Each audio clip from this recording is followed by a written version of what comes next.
Rashi, what is the reason of your visit to Mexico? My first objective is to know the Jewish community here. I heard a lot about the Jewish community in Mexico.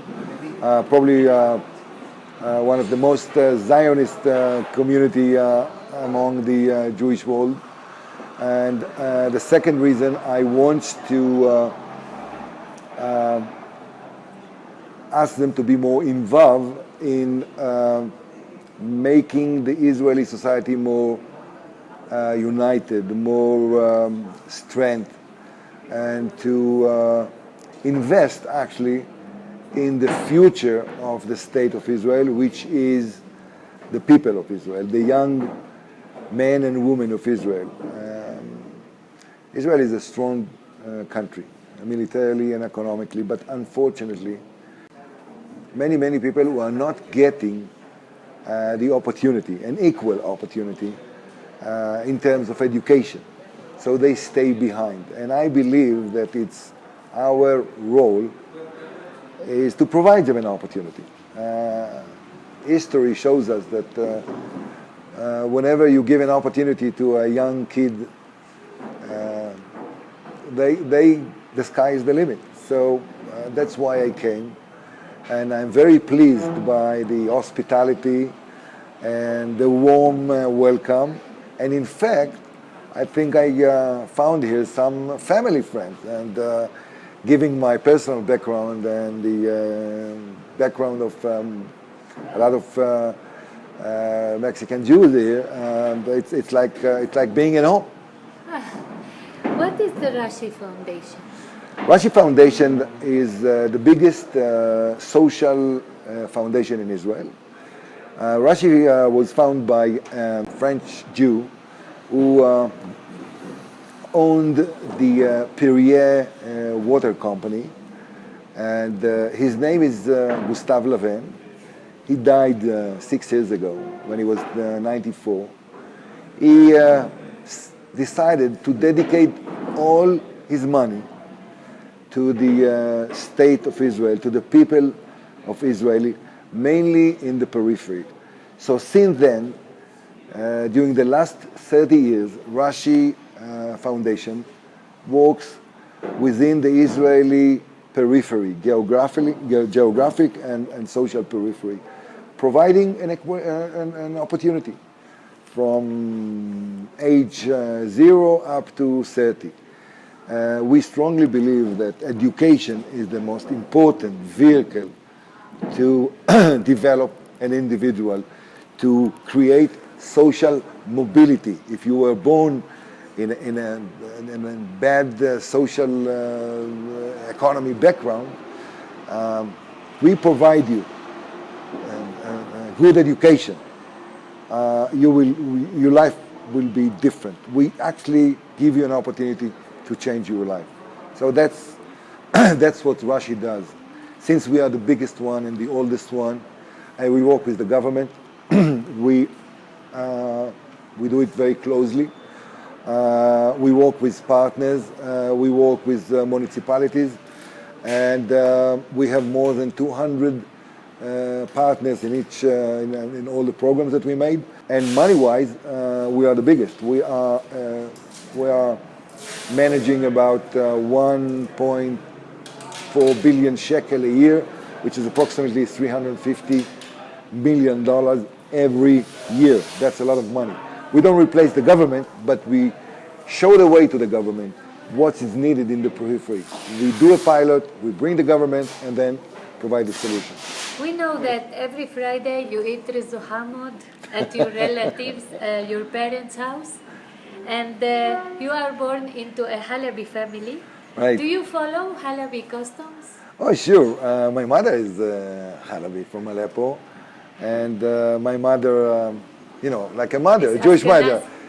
My father passed away 10 years ago. He was from Bulgaria, and he met my mother. She came when she was 10 years old. She came from Haleb with her brother, and married my father, and I'm the first kid. So I brought up in a family who were Halabi, Jewish Halabi background, food. I'm not just eating with my mother every Friday. Ruz ma fasulia, lahnu ba'ajin. I'm hearing Arabic songs, so I'm familiar with the Kulthum, Farid al-Atrash, but I'm familiar with the custom. I'm going to a synagogue, which is a Sephardic synagogue in Yom Kippur, and the prayer and the songs are the same as in Chaleb. So it's into me. It's my childhood. And I love it very much. And even my kids today, they always wait to Friday to eat grandmother food.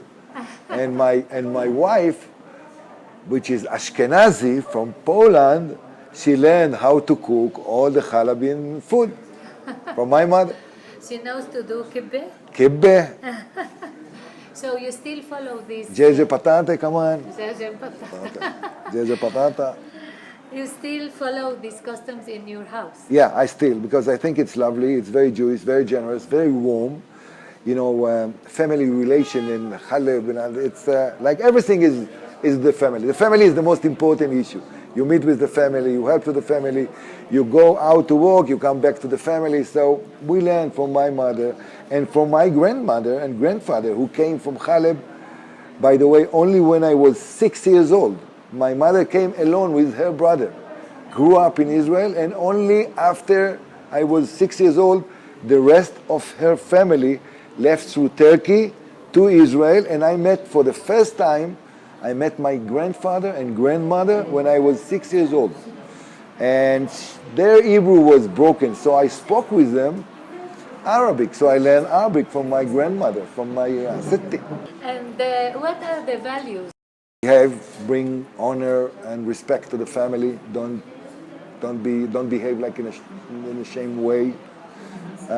Be good to the neighbors. Help the society, and be a good citizen, a patriot, and a warm Zionist. Not in a very old, restrict manner. Respect every Jew, and be more moderate with them. Hug them, bring them, even if they're half Jew. They're not, he still has a Jewish soul. And everyone who was born a Jewish is a Jewish. So we are more open, more liberal. Unlike, for instance, the Haredim or the Ashkenazim. We're different. We are more adaptive. And more Beinoni. Yeah, right. So helping the others, it's very important, and Kol Israel Chaverim, it's important, and Kol Israel Aravim Ze Laze, guarantee to each other. That was my background. You told us you lived in Lebanon for a while. How was that?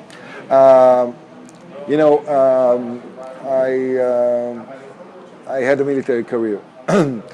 And part of the job was up north in the border with Lebanon, and there was a time that we had an Israeli presence in Lebanon.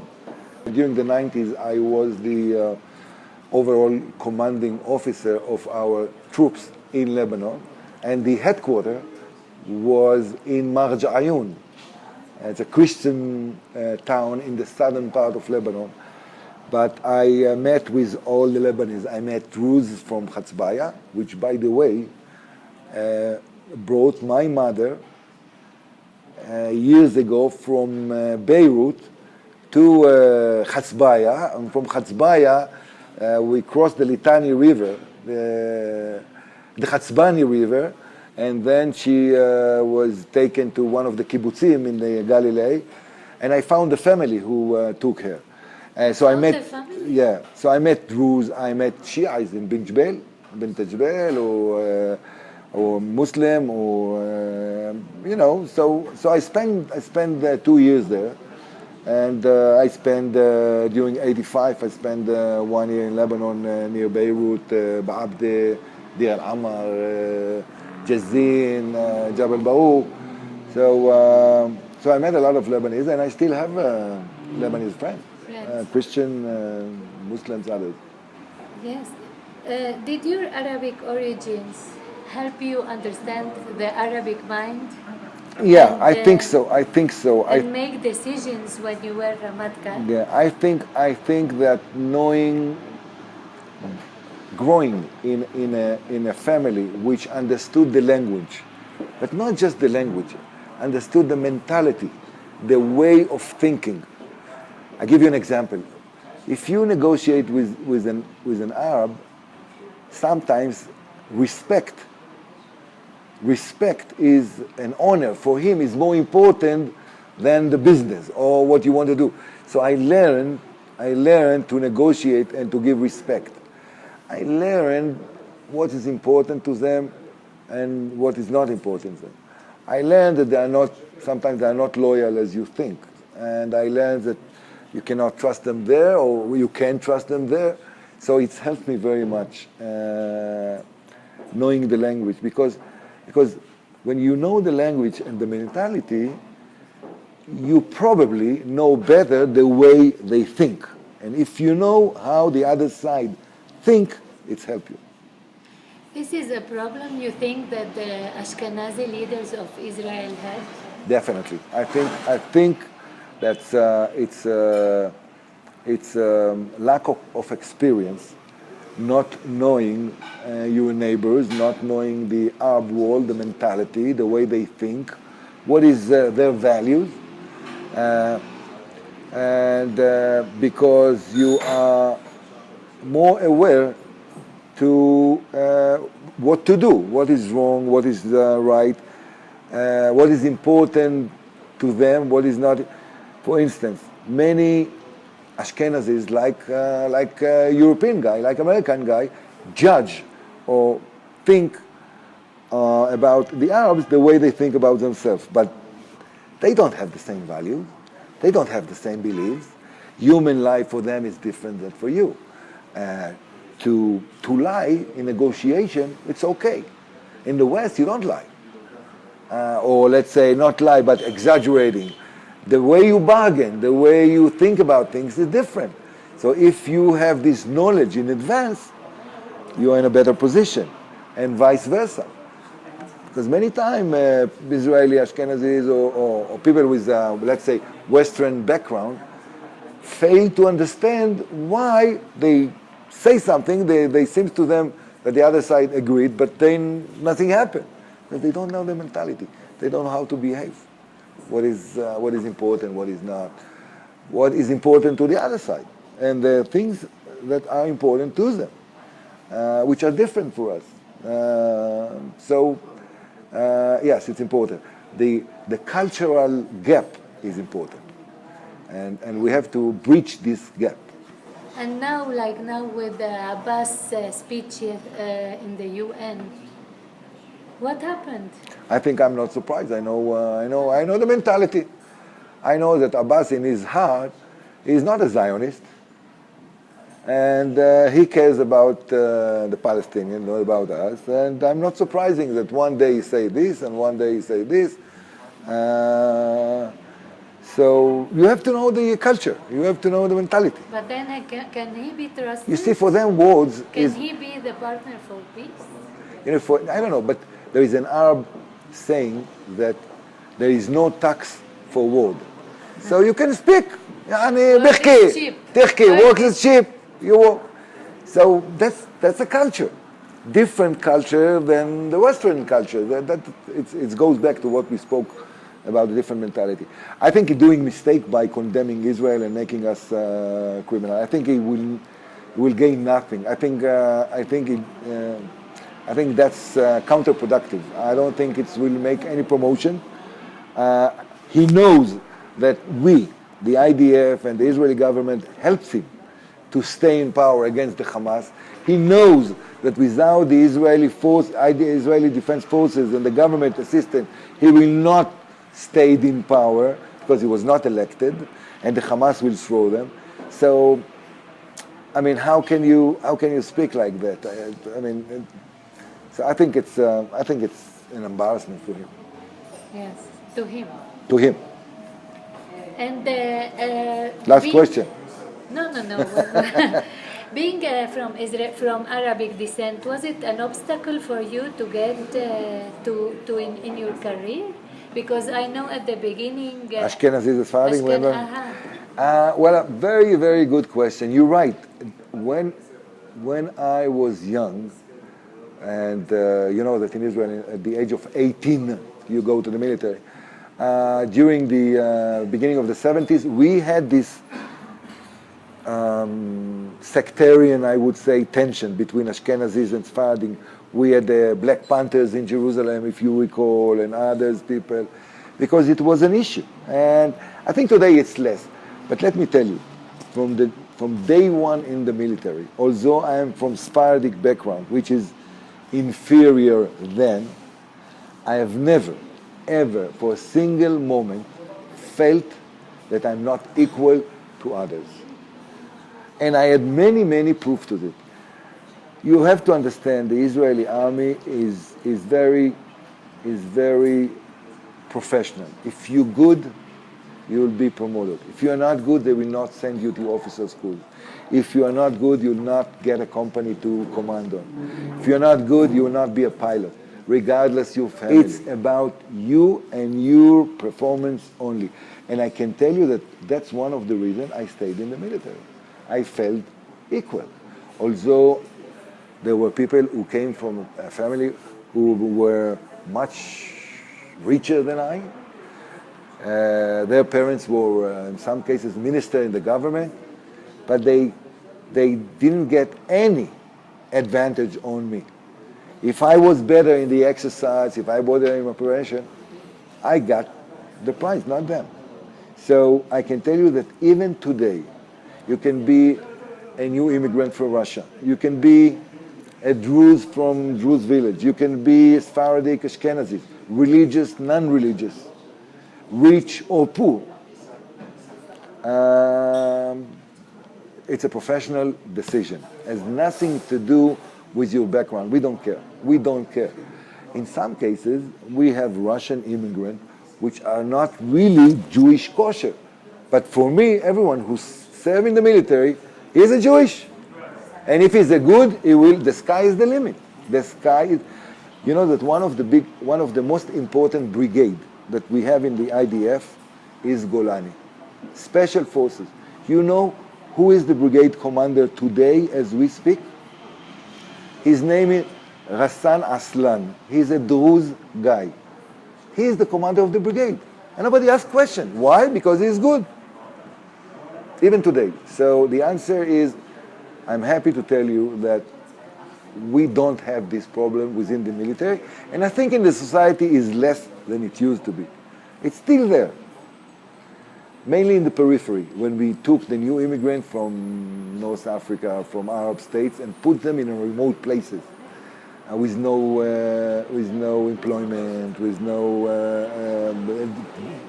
with poor education. That's we have to fix. And what is your greatest victory ever? What do you consider is your greatest victory ever in battle? Well, I remember many moments. I remember the first time that I was under fire. I remember the first time I killed someone. I still see his face. I remember I was part in Entebbe.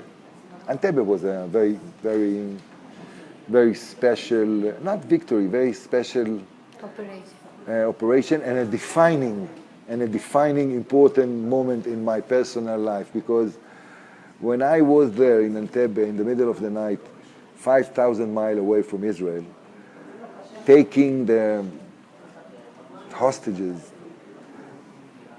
carry them because they cried. They thought they start killing them. They didn't thought we came to rescue them. So when I took them to the airplane, sent them back, I understood why I am in uniform in the middle of a black African night, saving other Jews. So that for me was a very important, meaningful moment. Victory, I think whenever I send soldiers to do an operation, and they do the mission, and they do it perfectly, I consider it as a victory. And above all, I think the state of Israel, the existence of the state of Israel that I helped to protect for 40 years is the biggest victory I can tell you. I think it's not trivial to have this state with all this tough neighbor in the jungle that we live in. That's the ultimate victory. According to you, is the solution to the Israeli-Palestinian conflict military or political? I think both ways we have to combine it. I think at the end of the day, it's an Israeli interest to separate from the Palestinian. I don't think we have to take care of all these 3, 4, even more million Palestinians. The only question whether we have a partner. We have to do it in the right way. Otherwise, we will have rockets in the West Bank and other places. What is the right way? What is? What is the right way? The right way is with a partner on the other side. A partner that we can trust. A partner that understands that we have to control the periphery. We cannot leave the border. We have to stay there, otherwise Hamas and other bad guys will bring weapons to the West Bank. They cannot do it alone, the Palestinian country. Right way is to compromise on main issues, like if they want to use water or resources or airfields or whatever, we have to compromise. We have to do it together, not one-sided. And the right way, the most important thing, is to educate their young generation to make the compromise, which they are not doing today. You see, my kids, my grandkids, they know, if they go to the class, they see a map, they see the West Bank, they see Gaza. We teaching them about the Palestinians. If you go to a class in a high school or in elementary school in Gaza or in the West Bank, you look at the map, there is no state of Israel. They don't teach them about Israel. They have to educate them, to teach them, to prepare them to make the compromise. So it's back against to education. Otherwise, it will not work. And the story about the tunnels. Many people say, is it possible that the intelligence in Israel didn't know about these tunnels? Is there a crisis in intelligence? Is it failing? I think it's stupid to say that the intelligence didn't know. We did know. The intelligence knew. The government knew. Just before the last operation, we discovered 3 tunnels. Just to remind you, 5 years ago, they used tunnel to kidnap Gilad Shalit. They came through tunnel. So it's not a new issue. Whenever someone tells you it's a new issue, tell him, how come it's a new issue if they took Gilad Shalit through a tunnel? How come you discovered a tunnel before? Maybe we didn't know precisely on every tunnel. We do like 90%. But it's nonsense to say we didn't know about the tunnel. Because they say it was the reason for the ground incursion. Yeah. Once you have an opportunity to solve a problem, a military threat like the tunnel, you must do it. You have to look for opportunity. You don't just one day out of the clear sky attack someone just because he has something. For instance, Hezbollah has a new weapon. We are not opening fire against Hezbollah. We're preparing ourselves. Once Hezbollah will start, we will solve the problem. We will deal with it. So the same happened here. It took some time, but the tunnel is not new. Whoever tells you, just tell him. So if it's new, how come Gilad Shalit was kidnapped through a tunnel? How come before the operation we discovered some tunnels? It's not you. What is the influence of the Ramatkal on the decisions of the Prime Minister? In Israel, any Ramatkal is a very powerful decision. Is a very powerful position because he is the commanding officers of the military everyone reports to him, and above him, unlike the States, America, there is no commander-in-chief. It's not the government, it's not the prime minister, it's not the president, it's a body, it's the cabinet. So it's not Security cabinet. Yeah, the security cabinet, the defense cabinet. So it's not one man. And whenever you come to them, you talk with few people, not one people. So your position is very strong. And politically, you don't want, it's not easy to go against the recommendation of the military. So it's a very powerful, but let me ensure you that every Ramatkal and the military knows perfectly well that we are subordinate to the government. We are working for them, not the other way. That's why we are very orientated military. We get orders only from the government. We cannot cross the border one step without permission. So we are fully subordinate and compliant with the government approval. Minister of Defense, Prime Minister, or the Cabinet. In wartime and in peacetime. It's their decision. They are the bosses. We serve the country, not an individual. We serve the security of the government. We serve the state of Israel. But they are, in chain of command, they are above us. ISIS. If you were the responsible for fighting ISIS, what would you have done? Kill them all. Kill them all. ISIS is not a problem now from Israel because they are 100 kilometers to our east. They are in the eastern part of Syria and the western part of Iraq. I think we are overestimate ISIS. I don't think they are a big issue. I think they did a mistake by beheading an European and American guy because they are doing it for the last 3 years, but nobody cares. Only when they start with an American guy or with a European guy, they drew the attention of the world. So I think it was a stupid mistake by them. I think that Iran represents a bigger threat to Israel than ISIS. I don't think the ISIS is. I don't think ISIS is in the top of the list. Maybe it's very popular today, but it's not. Al-Nusra on the border of Syria. Juabat al-Nusra it's part of Al-Qaeda. They are belong to the radical Islam. They are fighting Assad. They are not as strong as Hezbollah or the other guys.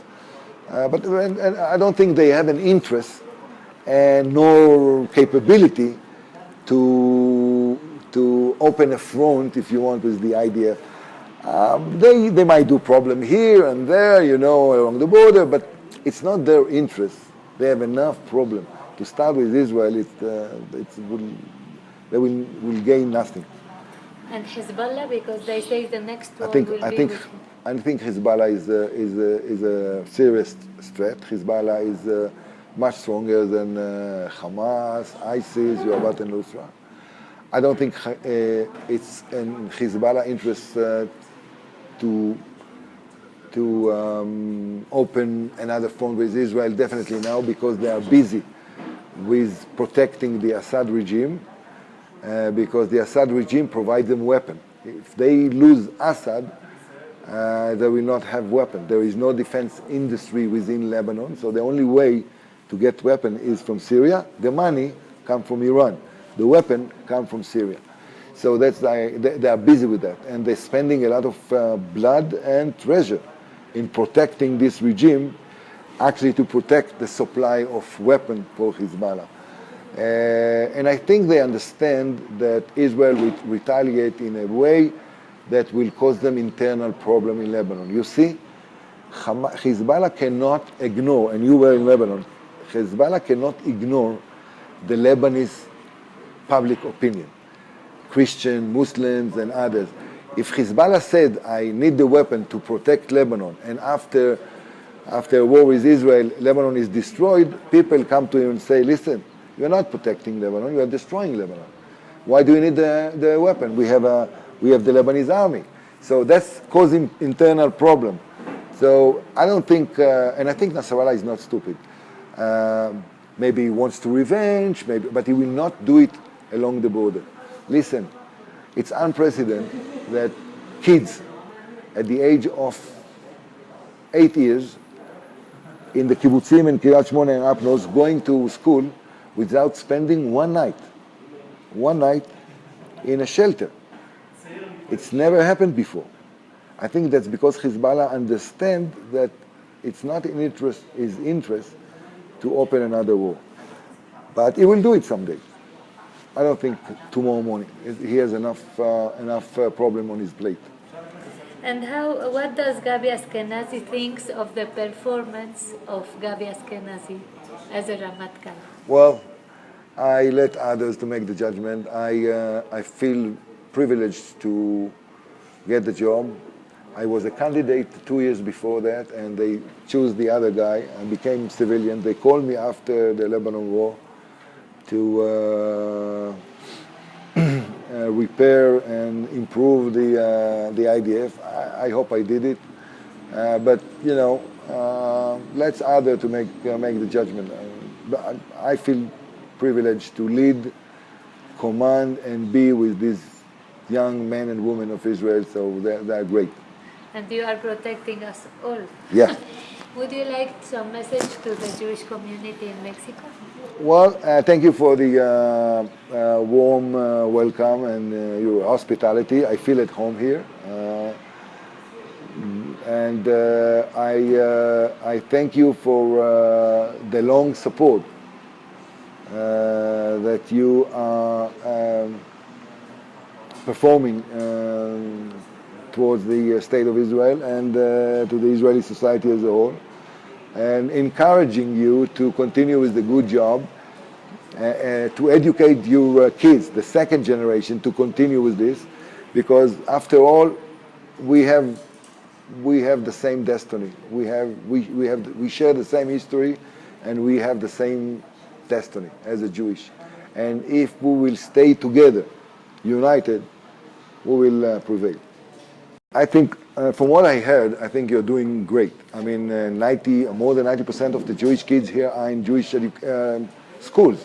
That's very unique. Let me tell you, in Jewish community in the world, that's not the number. It's very impressive. So I think you are already investing in Jewish education a lot. I would say that the most important issue in education is to teach people how to teach. In today's changing world, the idea is to expose them to the learning process, how to learn, to be curious, how to try to learn about this and about this, not just to read and say by heart this and this and this. You have to develop their personal motivation. Make them ask questions. Don't accept anything as trivial. If something characterizes the Israeli character, is the fact that we are asking questions. We don't accept anything as, why is that? That's not granted. We ask questions, we want to understand with the chutzpah, you know, and all this. I think we have to develop in everyone personality and to develop Jewish identity. You get from the military to education. Very easy. Very easy. I tell you why. Because the military is a story about people. You, in a way, educated people. You are educating people to be soldiers, but to be friends of your colleague in the squad, to work together as a team, to be a team player, to protect your friends. It has to do with education as well. Purity of arms. Right? Yeah, definitely. And so you got to education. I went to this organization not because of education. I went to this organization because I think that the most important issue today in Israel, other than security, is to improve the gap that we have within the Israeli society between poor people and regular people.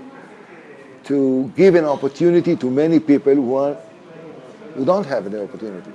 And that's what Rashi does.